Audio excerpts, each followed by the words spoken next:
وسلم دائما أبدا على حبيبك خير الخلق كلهم.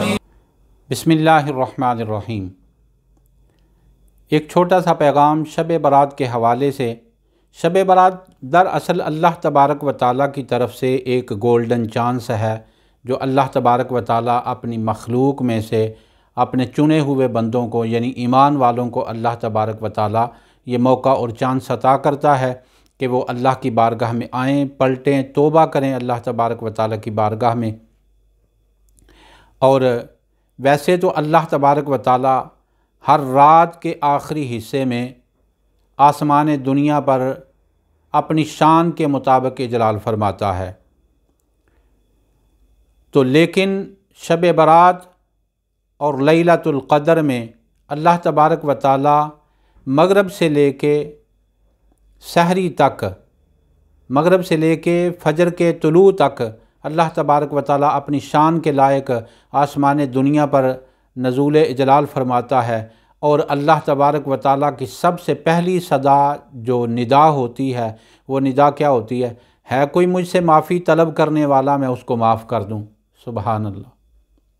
ہے کوئی معافی طلب کرنے والا میں اس کو معاف کر دوں. ہے کوئی رزق مانگنے والا میں اس کو رزق عطا کر دوں. ہے کوئی مجھ سے بیماری میں شفا طلب کرنے والا میں اس کو شفا عطا کر دوں. ہے کوئی وباؤں کے خاتمہ کے لیے مجھ سے مانگنے والا میں اس کی وباؤں کو اس سے دور کر دوں.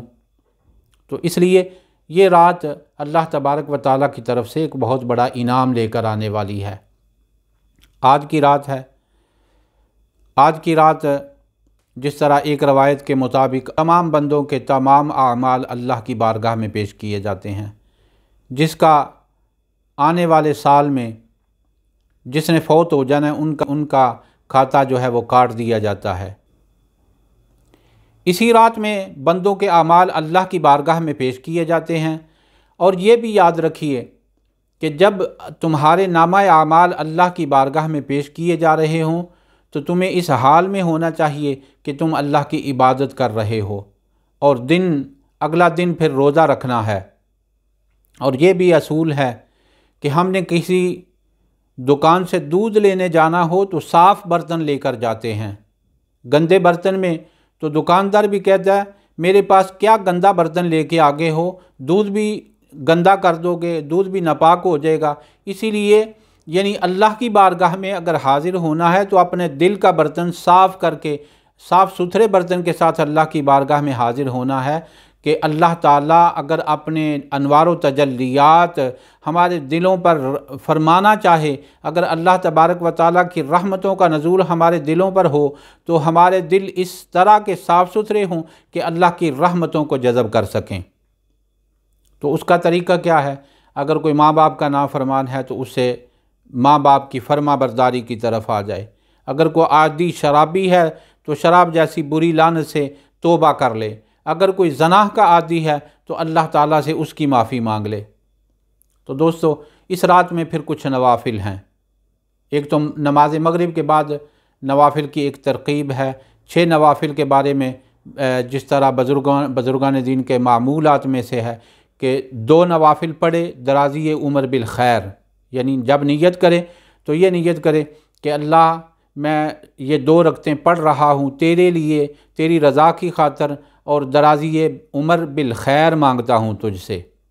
2 نوافل وباؤں سے خاتمے کے لیے پڑھے. تو پھر 2 نوافل اس لیے پڑھے کہ یا اللہ مجھے کسی کا محتاج نہ کرنا. ہر رکعت میں سورہ فاتحہ کے بعد ہو سکے تو 3 بار کل شریف پڑھ لے. جب 2 رکعتیں پڑھ کے بیٹھ جائے تو 21 بار سورہ اخلاص پڑھ لے. اسی طرح یعنی ہر 2 رکعتوں کے بعد 21 بار سورہ اخلاص پڑھتا جائے. اس طرح 6 رکعتیں مکمل کرے. 6 رکعتیں مکمل کرنے کے بعد سورہ یاسین شریف کی تلاوت کر لے یا دیگر ذکر و اذکار وظائف کر لے. استغفار 70 مرتبہ یا 100 مرتبہ استغفار کر لے. تو پھر اس کے بعد اللہ کی بارگاہ میں دعا مانگے.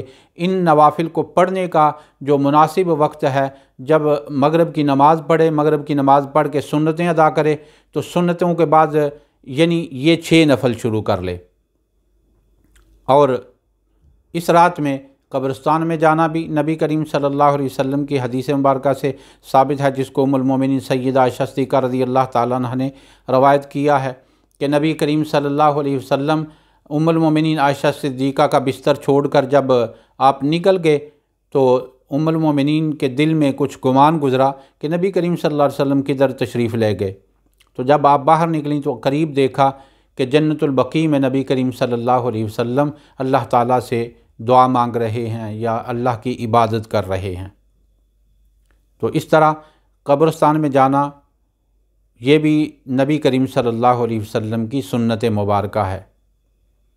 اسی طرح حضرت علی رضی اللہ تعالیٰ عنہ ابن ماجہ شریف میں ہے کہ حضرت علی رضی اللہ تعالیٰ عنہ فرماتے ہیں کہ اس رات کو عبادت کرنا اور دن کو روزہ رکھنا مجھے یہ پسندیدہ ہے، اور اس رات میں اگر ہو سکے تو پھر صلاۃ التسبیح پڑھی جائے۔ صلاۃ التسبیح کی 4 رکعتیں ہیں، جس طرح آپ کو پتہ ہے ہر رکعت میں 75 بار سبحان اللہ والحمد للہ ولا الہ الا اللہ واللہ اکبر ولا حول ولا قوۃ الا باللہ پڑھا جاتا ہے۔ تو اگر ہو سکے تو صلاۃ التسبیح کو بھی اس رات میں پڑھے، کیونکہ اس کی فضیلت بھی نبی کریم صلی اللہ علیہ وسلم نے بہت زیادہ بیان کی ہے۔ اسی طرح یعنی صلاۃ التسبیح پڑھ لے، مغرب کے بعد 6 نوافل پڑھ لے، عشاء کی نماز پڑھے، عشاء کے بعد صلاۃ التسبیح پڑھ لے، تو پھر اگر اور اللہ توفیق اور ہمت دے تو پھر کچھ مزید نوافل پڑھے، اگر اور اللہ تبارک و تعالی ہمت دے تو اس کے ساتھ ساتھ دیگر ذکر و اذکار، وظائف، قرآن کریم کی تلاوت، درود شریف جو بھی ممکن ہو سکے پڑھے۔ اللہ تعالی مجھے اور آپ کو عمل کی توفیق عطا فرمائے۔